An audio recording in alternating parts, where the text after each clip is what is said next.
اس کی غلط روایات ہیں، ذی الحج کی فضیلت بیان کی جا رہی ہیں لیکن جھوٹی اور من گھڑت روایات ہیں۔ مفتی طارق مسعود جیسی شخصیت اگر انار کے فضائل میں جھوٹی روایات پیش کر سکتی ہیں تو پھر ہمیں بہت زیادہ محتاط رہ کر احادیث رسول صلی اللہ علیہ وسلم کی نشر و اشاعت میں ان لوگوں سے حدیث کا علم حاصل کیجئے جو کہ اہل علم ہوں، اہل الحدیث ہوں، حدیث پر عمل کرنے والے ہوں، حدیث کی سوجھ بوجھ رکھنے والے ہوں۔ اب یہ جو حدیث بیان کی گئی ہے، جو ہمارے گھروں میں اکثر فضائل درود میں بھی لکھ کر پیش کر دی جاتی ہے کہ جناب اللہ کے رسول صلی اللہ علیہ وسلم یہ فرماتے ہیں کہ فلاں ابن فلاں اور یہ فرشتہ اللہ تعالیٰ نے اسے ایسی صلاحیت دی ہے کہ یہ پوری دنیا کی آوازیں سنتا ہے اور قیامت تک مجھ پر یہ بتاتا رہے گا کہ فلاں ابن فلاں نے آپ کو درود بھیجا ہے۔ یہ بات تو پوری وضاحت کے ساتھ سمجھ لیجئے کہ یہ صحیح حدیث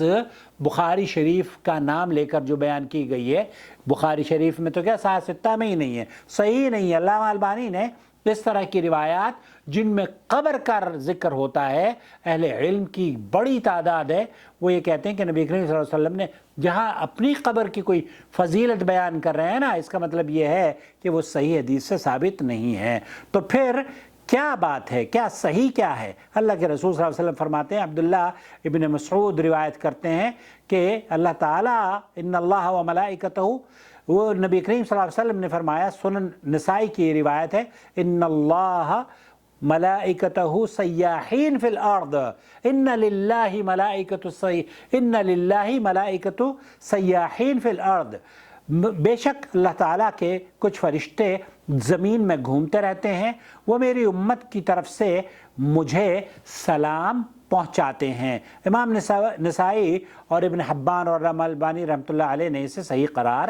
دیا ہے۔ اسی طرح ایک اور دوسری حدیث میں اللہ کے رسول صلی اللہ علیہ وسلم نے فرمایا، سنن ابو داؤد کی وہ روایت ہے، تمہارے بہترین دنوں میں جمعہ کا دن ہے، اسی دن آدم علیہ السلام پیدا کیے گئے، اسی دن وفات پائی، اسی دن سور پھونکا جائے گا اور اسی دن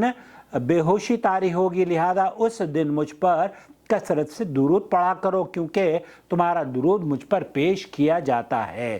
اب یہاں جب کہ آپ کا جسم مبارک مٹی میں ہوگا، ہمارا درود آپ پر کیسے پیش ہوگا اللہ کے رسول صلی اللہ علیہ وسلم سے؟ اب یہ سوال پیدا ہوتا ہے تو آپ علیہ السلام نے فرمایا، اللہ تعالیٰ نے زمین پر انبیاء کے جسموں کو حرام کر دیا ہے۔ اس حدیث کو ابو داؤد، نسائی، ابن ماجہ نے روایت کیا ہے۔ ہاں ایک دوسری حدیث میں ہے کہ اللہ کے رسول صلی اللہ علیہ وسلم نے فرمایا، من کذب علی متعمدا فلیتبوأ مقعدہ من النار۔ جو خطرناک پہلو ہے وہ یہ کہ آپ بغیر سوچے سمجھے حدیث کو صحیح بخاری کی حدیث بنا کر یا نبی کریم صلی اللہ علیہ وسلم کی طرف منسوب کر کے اس طرح کی جرت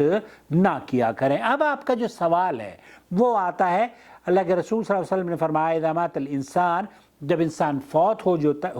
جاتا ہے تو انقطعت عملہ الا من ثلاثہ، تین چیزوں کے علاوہ اس کے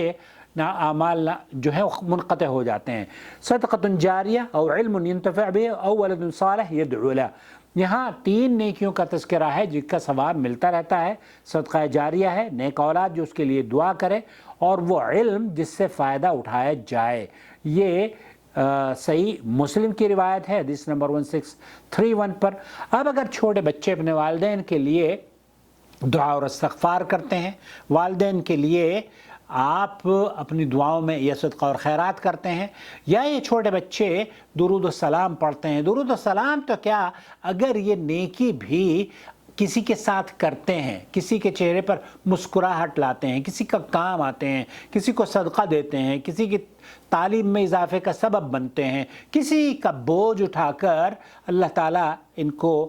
ہمت اور طاقت عطا فرمائے اور یہ والدین کے لیے صدقہ جاریہ بنے، ہر نیکی کا اجر اس کو ملتا ہے جس نے ان کو نیکیاں سکھائی ہیں۔ من دل علی خیر فلہ اجر مثل فاعلہ۔ اللہ کے رسول صلی اللہ علیہ وسلم کی یہ حدیث ہم سب کے لیے ایک اس کے اندر سبق ہے کہ ہم نیکی کریں اور نیکی کی تعلیم دیں، اور نیکی کی تعلیم دینے والے کو بھی اتنا ہی اجر ملے گا جتنا کہ کرنے والے کو ملے گا، اس کا اجر کم بھی نہیں ہوگا۔ اس نے جو نیکیاں مجھ کو مل رہی ہیں اتنی ہی نیکیاں استاد کو بھی ملے گی، والدہ کو بھی ملے گی، استانی کو بھی ملے گی، ٹیچرز کو بھی ملے گی جنہوں نے ہمیں اور آپ کو پڑھایا ہے۔ نیکی کی ترغیب دلانا، نیکی کی تعلیم دینا، یہ صدقہ جاریہ ہے، اور یہ صدقہ جاریہ اللہ رب العالمین ان کے بھائی کے بچوں سے شرف قبولیت اسے عطا فرمائے۔ تو آپ جو جاننا چاہ رہی ہیں کہ کیا آپ کے بھائی کے بچوں کا صدقہ ان کا درود و سلام پڑھنا ان کے والدین کو یا نبی کریم صلی اللہ علیہ وسلم کو، دیکھیے نبی کریم صلی اللہ علیہ وسلم کی جو روایت ہے یہ تو ایک تو نبی کریم صلی اللہ علیہ وسلم سے ثابت نہیں ہے، دوسرے یہ کہ آپ کا مقصد کیا ہے۔ آپ کا مقصد یہ ہے نا کہ فضیلت آپ درود پڑھے اور آپ کے والد یا آپ کے بھائی کے گناہوں کو اللہ تعالیٰ معاف کر دے، اور ان کی قبر میں اللہ تعالیٰ جنت کا باغ ان کی قبر کو بنا دے۔ تو اس کی فکر کیوں کرتے ہیں آپ کہ انہیں پتہ چل رہا ہے یا نہیں چل رہا؟ انہیں پتہ چلے گا تب بھی آپ کو کیا فائدہ ہوگا، اور انہیں اگر نہیں پتہ چلا تب بھی آپ کو کیا فائدہ ہوگا؟ فائدہ اس بات سے ہوگا کہ اللہ رب العالمین ان کے درجات بلند کر دے۔ تو اس لیے اپنی دعاؤں میں ہمیشہ یہ شامل کریں کہ اللہ میرے والدین کی